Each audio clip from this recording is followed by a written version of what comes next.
Hello everyone, I'm Nandini, working as Assistant Professor in the Department of Commerce at Government First Grade College for Women's, Tumkur. Dear friends and students, in this video I'm discussing about amalgamation of companies. ಈ ಒಂದು ವಿಡಿಯೋದಲ್ಲಿ ನಾನು amalgamation of companies ಬಗ್ಗೆ discuss ಮಾಡ್ತಾ ಇದ್ದೀನಿ. First let us know what is the meaning of amalgamation. First amalgamation ಅಂದ್ರೆ ಏನು ಅಂತ ತಿಳ್ಕೊಳ್ಳೋಣ. Amalgamation is nothing but one, two or more existing companies carrying on similar business go into liquidation and a new company is formed to take over their existing business. ಅಂದ್ರೆ ಎರಡು ಅಥವಾ ಎರಡಕ್ಕಿಂತ ಜಾಸ್ತಿ existing companies and which are conducting the similar nature of business. One thing ಇಲ್ಲಿ ಅರ್ಥ ಏನ್ ಮಾಡ್ಕೋಬೇಕು ಅಂತ ಅಂದ್ರೆ, in order to amalgamate there must be minimum of two companies or more than two companies. ಇಲ್ಲಿ ಅಮಾಲ್ಗಮೇಷನ್ ಪ್ರೋಸೆಸ್ ಆಗಬೇಕು ಅಂತಂದ್ರೆ minimum ಎರಡು ಕಂಪನಿ ಅಥವಾ ಎರಡಕ್ಕಿಂತ ಜಾಸ್ತಿ ಇರ್ಬೋದು. And usually there must be existing company rather than the newly established company. ಹೊಸ ಕಂಪನಿಗಿಂತ ಆಲ್ರೆಡಿ ಎಕ್ಸಿಸ್ಟ್ ಆಗಿರುವಂತಹ ಕಂಪನಿಗಳು and they are conducting the similar nature of business. ಅಂದ್ರೆ ಬೇರೆ ಬೇರೆ ವೆರೈಟೀಸ್ ಆಫ್ ಬಿಸ್ನೆಸ್ ಅನ್ನ ಮಾಡುವಂತಹ ಕಂಪನಿಗಳು ಯೂಶುವಲಿ ಅಮಾಲ್ಗಮೇಟ್ ಆಗಲ್ಲ. ಇಲ್ಲಿ ಅಮಾಲ್ಗಮೇಟ್ ಆಗುವಂತಹ ಕಂಪನಿಗಳು ಯಾವ್ದಾಗಿರುತ್ತೆ ಅಂತ ಅಂದ್ರೆ ಅದು ಎರಡು ಅಥವಾ ಆ ಎಲ್ಲಾ ಕಂಪನಿಗಳು ಕೂಡ ಸಿಮಿಲರ್ ನೇಚರ್ ಆಫ್ ಬಿಸ್ನೆಸ್ ಅನ್ನ ಮಾಡ್ತಾ ಇರ್ತಾರೆ. These companies go into liquidation. ಆ ಒಂದು ಕಂಪನಿಗಳು ಲಿಕ್ವಿಡೇಟ್ ಆಗುತ್ತೆ with a view to form a new companies. ಯಾವ ಒಂದು ರೀಸನ್ ಇಂದ ಈ ತರ ಲಿಕ್ವಿಡೇಟ್ ಆಗುತ್ತೆ ಮತ್ತೆ ಅಮಾಲ್ಗಮೇಟ್ ಆಗುತ್ತೆ ಅಂತ ಅಂದ್ರೆ ಒಂದು ಹೊಸ ಕಂಪನಿನ ಫಾರ್ಮ್ ಮಾಡಬೇಕು ಅನ್ನೋ ಇಂಟೆನ್ಷನ್ ಇಂದ. This whole process is considered as the amalgamation. Two or more existing companies which are conducting similar business went into liquidation with a view to form new business for the intention of carrying over and as well as taking over their existing business. Okay, so ಈ ಒಂದು ಅಮಾಲ್ಗಮೇಷನ್ಗೆ relevant ಆಗಿ ಒಂದು ಎಕ್ಸಾಂಪಲ್ನ ನೋಡೋಣ. ಇದೆಲ್ಲ ನಮಗೆ ಗೊತ್ತಿರುವಂತಹ ಒಂದು live example. ಏನಪ್ಪಾ ಅಂತ ಅಂದ್ರೆ, ನಮ್ಮ ಇಂಡಿಯಾದಲ್ಲಿ ಇರುವಂತಹ Maruti motors and as well as the Japan based company that is the Suzuki. ನಮ್ಮ ಇಂಡಿಯಾದಲ್ಲಿ ಇದ್ದಂತಹ ಮಾರುತಿ ಮೋಟಾರು ಹಾಗೇನೆ ಜಪಾನ್ ಬೇಸ್ಡ್ ಕಂಪನಿ ಸುಜುಕಿ ಏನಿದೆ ಅಲ್ವಾ, ಇದೆರಡೂ ಕೂಡ ವೆಹಿಕಲ್ ಅನ್ನ ಮ್ಯಾನುಫ್ಯಾಕ್ಚರ್ ಮಾಡುವಂತಹ ಕಂಪನಿಗಳು. ಅಂದ್ರೆ ಸಿಮಿಲರ್ ಕೈಂಡ್ ಆಫ್ ಬಿಸ್ನೆಸ್ ಅನ್ನ ಮಾಡ್ತಿದ್ದಂತಹ ಕಂಪನಿಗಳು ಅಮಾಲ್ಗಮೇಟ್ ಆಗುತ್ತೆ. ಆ ತರ ಅಮಾಲ್ಗಮೇಟ್ ಆಗಿ ಒಂದು ಹೊಸ ಕಂಪನಿನ ಸ್ಟಾರ್ಟ್ ಮಾಡ್ತಾರೆ. ಆ ಒಂದು ಹೊಸ ಕಂಪನಿ ಹೆಸರೇ ಮಾರುತಿ ಸುಜುಕಿ ಇಂಡಿಯಾ ಲಿಮಿಟೆಡ್. ನೋಡಿ, ಸೊ ಇಲ್ಲಿ ಮಾರುತಿ ಮೋಟಾರ್ಸ್ ಮತ್ತೆ ಸುಜುಕಿ ಅನ್ನೋದು ಬೇರೆ ಬೇರೆ ನೇಚರ್ನ ಅಥವಾ ಬೇರೆ ಬೇರೆ ಪ್ರಾಡಕ್ಟ್ ನ ಮ್ಯಾನುಫ್ಯಾಕ್ಚರ್ ಮಾಡುವಂತಹ ಕಂಪನಿಗಳಲ್ಲ. ಎರಡೂ ಕೂಡ ಸಿಮಿಲರ್ ಕೈಂಡ್ ಆಫ್ ಬಿಸ್ನೆಸ್ ಅನ್ನ ಮಾಡುವಂತಹ ಕಂಪನಿಗಳು ಅಮಾಲ್ಗಮೇಟ್ ಆಗಿ ಒಂದು ಹೊಸ ಕಂಪನಿನ ಸ್ಟಾರ್ಟ್ ಮಾಡುತ್ತೆ. ಅದಕ್ಕೆ ಮಾರುತಿ ಸುಜುಕಿ ಇಂಡಿಯಾ ಲಿಮಿಟೆಡ್ ಅಂತ ಒಂದು ನೇಮನ್ನ ಕೂಡ ಕೊಡ್ತಾರೆ. ಓಕೆ, ಸೊ ಅದೇ ಎಕ್ಸಾಂಪಲ್ಸ್ ಇಲ್ಲಿದೆ ನೋಡಿ. ಮಾರುತಿ ಮೋಟಾರ್ಸ್ ಮತ್ತೆ ಸುಜುಕಿ ಈ ಎರಡು ಕಂಪನಿಗಳು ಕೂಡ ಲಿಕ್ವಿಡೇಟ್ ಆಗ್ತಿರುವಂತಹ ಕಂಪನಿಗಳು. ಈ ತರ ಲಿಕ್ವಿಡೇಟ್ ಆಗುವಂತಹ ಕಂಪನಿಗಳನ್ನ ನಾವು ಟ್ರಾನ್ಸ್ಫರರ್ ಕಂಪನಿ ಅಂತ ಹೇಳ್ತೀವಿ ಅಥವಾ ವೆಂಡರ್ ಆರ್ ಸೆಲ್ಲಿಂಗ್ ಕಂಪನೀಸ್ ಅಂತ ಹೇಳ್ತೀವಿ. ಈ ಎರಡೂ ಕಂಪನಿಗಳು ಕೂಡ ಲಿಕ್ವಿಡೇಟ್ ಆಗಿ ಏನಾಗ್ತಾ ಇದೆ, ಅಮಾಲ್ಗಮೇಟ್ ಆಗ್ತಾ ಇದೆ. ಈ ತರ ಅಮಾಲ್ಗಮೇಟ್ ಆಗಿ ಅವರು ಒಂದು ಹೊಸ ಕಂಪನಿನ ಸ್ಟಾರ್ಟ್ ಮಾಡಿದ್ದಾರೆ ಅಲ್ಲ, ಅದನ್ನ ಮಾರುತಿ ಸುಜುಕಿ ಇಂಡಿಯಾ ಲಿಮಿಟೆಡ್ ಅಂತ ಕರೀತಾ ಇದ್ದಾರೆ. ಓಕೆ, ಈ ಬ್ರಾಕೆಟ್ ಅಲ್ಲಿ ಇರುವಂತಹ ಪಾಯಿಂಟ್ಸ್ ನ ಜಸ್ಟ್ ಅಬ್ಸರ್ವ್ ಮಾಡಿ. So Maruti motors and as well as the Suzuki both are ಲಿಕ್ವಿಡೇಟೆಡ್ companies. Maruti Suzuki India limited is the amalgamated company. ಇದು ಎರಡು ಕೂಡ ಲಿಕ್ವಿಡೇಟ್ ಆಗ್ತಾ ಇದೆ, ಇದು ಅಮಾಲ್ಗಮೇಟ್ ಆಗ್ತಾ ಇದೆ. ಸೊ ಈ ಲಿಕ್ವಿಡೇಟ್ ಅಥವಾ ವೈಂಡ್ ಅಪ್ ಆಗುವಂತಹ ಕಂಪನಿನ ನಾವು ಟ್ರಾನ್ಸ್ಫರರ್ ಕಂಪನೀಸ್ ಅಂತ ಕರಿತೀವಿ. ಈ ತರ ಯಾವುದು ಹೊಸ ಕಂಪನಿನ ಸ್ಟಾರ್ಟ್ ಮಾಡಿರ್ತಾರೋ ಅದನ್ನ ನಾವು ಟ್ರಾನ್ಸ್ಫರಿ ಕಂಪನಿ ಅಂತ ಕರಿತೀವಿ. ಇದಕ್ಕೆ ಇರುವಂತಹ ಇನ್ನೊಂದು ಹೆಸರು ಲಿಕ್ವಿಡೇಟ್ ಆಗುವಂತಹ ಕಂಪನಿಗೆ ವೆಂಡರ್ ಅಥವಾ ಸೆಲ್ಲರ್ ಕಂಪನಿ ಅಂತನಾದ್ರೂ ಹೇಳ್ಬೋದು. ಹಾಗೇನೆ ಅಮಾಲ್ಗಮೇಟ್ ಆಗಿರುವಂತಹ ಕಂಪನಿನ ನಾವು ಪರ್ಚೇಸಿಂಗ್ ಕಂಪನಿ ಅಂತ ಹೇಳ್ತೀವಿ. ಈ ಒಂದು ಎಕ್ಸಾಂಪಲ್ ನೋಡಿದ್ರೆ ನಿಮಗೆ ಅಮಾಲ್ಗಮೇಷನ್ ಅಂದ್ರೆ ಏನು, ಅಮಾಲ್ಗಮೇಷನ್ ಅಲ್ಲಿ ಬರುವಂತಹ ಕಂಪನಿಗೆ ಇರುವಂತಹ ಡಿಫ್ರೆಂಟ್ ನೇಮ್ಸ್ ಯಾವ ರೀತಿ ನಾವು ಕಾಲ್ ಮಾಡ್ತೀವಿ ಅದೆಲ್ಲದೂ ಕೂಡ ನಿಮಗೆ ಕ್ಲಿಯರ್ ಆಗಿ ಅರ್ಥ ಆಗುತ್ತೆ. ಓಕೆ, ನೋಡಿ, ಇದು ಒಂದು ಎಕ್ಸಾಂಪಲ್. ಅನದರ್ ಎಕ್ಸಾಂಪಲ್, ಇಲ್ಲಿ ಎರಡು ರೈಲ್ವೆ ಟ್ರ್ಯಾಕ್ ಇದೆ.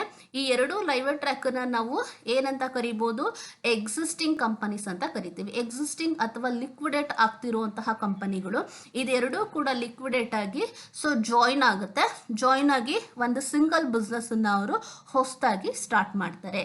ಸೊ ಈ ಒಂದು ಪ್ರೋಸೆಸ್ ಅನ್ನ ನೋಡಿದ ತಕ್ಷಣ ಅರ್ಥ ಆಗುತ್ತೆ, ಅಮಾಲ್ಗಮೇಷನ್ ಅಂತ ಅಂದ್ರೆ ಸಿಮಿಲರ್ ನೇಚರ್. ಇದು ಕೂಡ ರೈಲ್ವೆ ಟ್ರ್ಯಾಕ್, ಇದು ಕೂಡ ರೈಲ್ವೆ ಟ್ರ್ಯಾಕ್. ಸೊ ಎರಡೂ ಕೂಡ ನಮಗಿಲ್ಲಿ ಏನು ಇಂಡಿಕೇಟ್ ಮಾಡ್ತಾ ಇದೆ, ಸಿಮಿಲರ್ ನೇಚರನ್ನ ಇಂಡಿಕೇಟ್ ಮಾಡ್ತಾ ಇದೆ. ಸೊ ಎರಡು ಫಸ್ಟ್ ಬೇರೆ ಬೇರೆ ಆಗಿರುತ್ತೆ, ಆಮೇಲೆ ಜಾಯ್ನ್ ಆಗಿ ಒಂದು ಹೊಸ ಕಂಪನಿನ ಅವರು ಸ್ಟಾರ್ಟ್ ಮಾಡ್ತಾರೆ.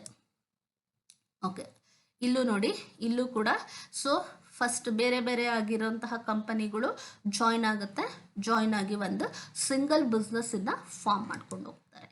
Okay, then let us see what is the objectives of amalgamation. ಇವಾಗ ನಾವು ಅಮಾಲ್ಗಮೇಷನ್ ಅಂತ ಅಂದರೆ ನೋಡಿದ್ವಿ.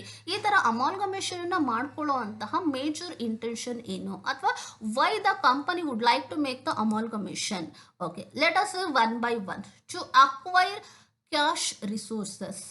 ಸೊ ಇವಾಗ ನಾವು ಸಿಂಗಲ್ ಆಗಿ ಬಿಸ್ನೆಸ್ ಮಾಡ್ತಾ ಇದ್ದೀವಿ ಅಂತ ಅಂದರೆ there may be a risky of pooling the capital. So single ಆಗಿ ಒಂದು ಇಂಡಿವಿಜುವಲ್ ಬಿಸ್ನೆಸ್ ಆಗಿ ತುಂಬ ಕ್ಯಾಶ್ ರಿಸೋರ್ಸಸ್ಸನ್ನು ಅಕ್ವೈರ್ ಮಾಡ್ಕೊಳ್ಳೋದಕ್ಕೆ ಅಥವಾ ಗ್ಯಾದರ್ ಮಾಡೋದಕ್ಕೆ ನಮಗೆ ಕಷ್ಟ ಅಂತ ಅನ್ನಿಸ್ಬೋದು. In the circumstances it is better to amalgamate. ಅದೇ ನಾವು ಅಮಾಲ್ಗಮೇಟಮ್ ಆಗ್ತಾ ಇದ್ದೀವಿ ಅಂತ ಅಂದರೆ ಎರಡೂ ಕಂಪನಿಯ ಕ್ಯಾಪಿಟಲ್ ಜಾಯ್ನ್ ಆಗುತ್ತೆ ನಮಗಿಲ್ಲಿ. So in such A cases we can acquire the huge cash resources. That is one of the important basic objective behind the amalgamation.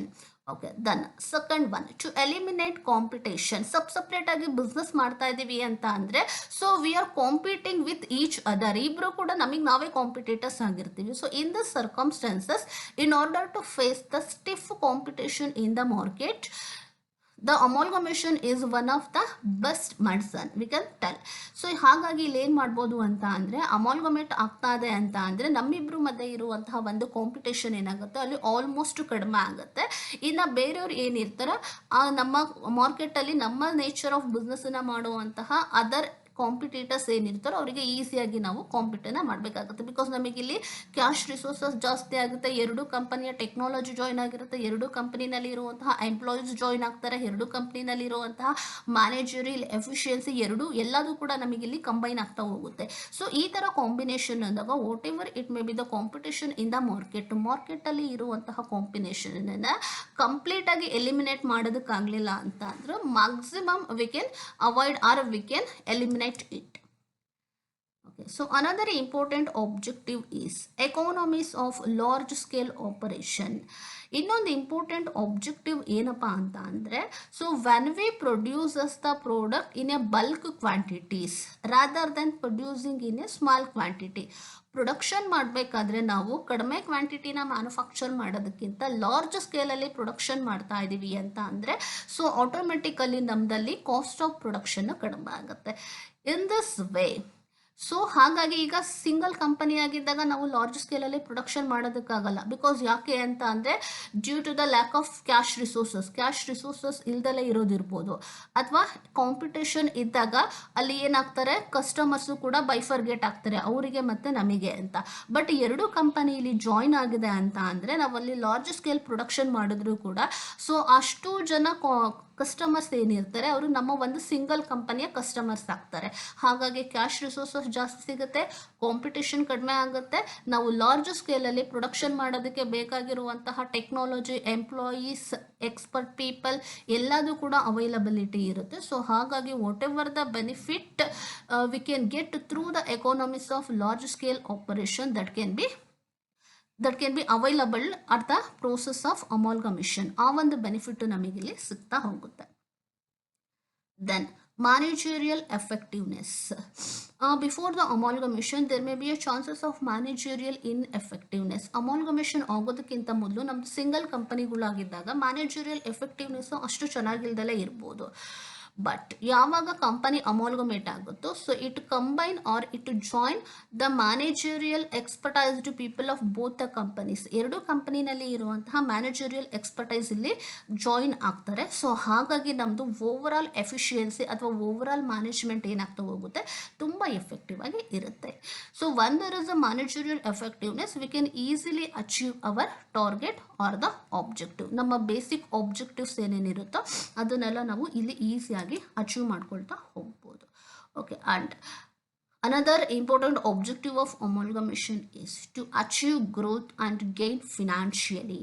Achieve growth ಅಂತ ಅಂದರೆ one there is a single company, single firm ಅಥವಾ ನಮ್ಮದು single company ಇದ್ದಾಗ, so it is usually difficulty to expand our business or to grow our business. ನಮ್ಮ ಬಿಸ್ನೆಸ್ಸನ್ನು expand ಮಾಡೋದಕ್ಕೆ ನಮಗೆ ಸ್ವಲ್ಪ ಕಷ್ಟ ಅಂತ ಅನಿಸುತ್ತೆ, because we do not have much cash resources. ಅವಾಗ ನಮ್ಮ ಹತ್ರ ತುಂಬ ಕ್ಯಾಶ್ ರಿಸೋರ್ಸಸ್ ಇರಲ್ಲ, ಕಾಂಪಿಟೇಷನ್ಸ್ ಇರುತ್ತೆ, ಲಾರ್ಜ್ ಸ್ಕೇಲಲ್ಲಿ ಪ್ರೊಡಕ್ಷನ್ ಮಾಡೋದಕ್ಕೂ ಕೂಡ ಆಗ್ತಾ ಇರೋದಿಲ್ಲ, ಮ್ಯಾನೇಜರಿಯಲ್ ಎಫಿಷಿಯನ್ಸಿ ತುಂಬ ಇರೋದಿಲ್ಲ.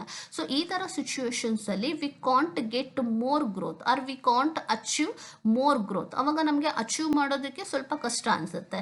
But through the process of amalgamation we can easily achieve such growth. We can expand the branches. ಇಲ್ಲಿ ಬ್ರಾಂಚಸ್ಗಳನ್ನ ಎಕ್ಸ್ಪ್ಯಾಂಡ್ ಮಾಡ್ಬೋದು, because in order to expand the branches whatever the resources we need, we can get all this resources through the amalgamation.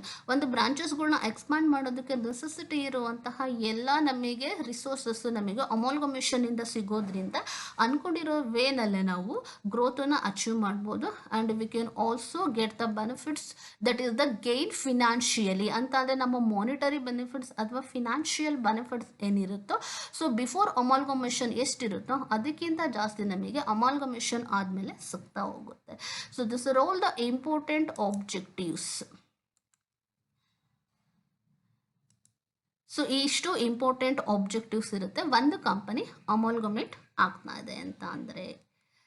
Okay, thank you. ಈ ವಿಡಿಯೋದಲ್ಲಿ ನಾನು amalgamation ಅಂತ ಅಂದರೆ ಏನು, amalgamation ಆಗೋದಕ್ಕೆ ಇಂಪಾರ್ಟೆಂಟ್ ಆಬ್ಜೆಕ್ಟಿವ್ಸ್ ಏನು, ಇದ್ರ ಬಗ್ಗೆ ನೋಡಿದ್ದೀವಿ. ಇನ್ನು ನೆಕ್ಸ್ಟ್ ವಿಡಿಯೋದಲ್ಲಿ so what are the types of amalgamation ಅದನ್ನು ನೋಡೋಣ.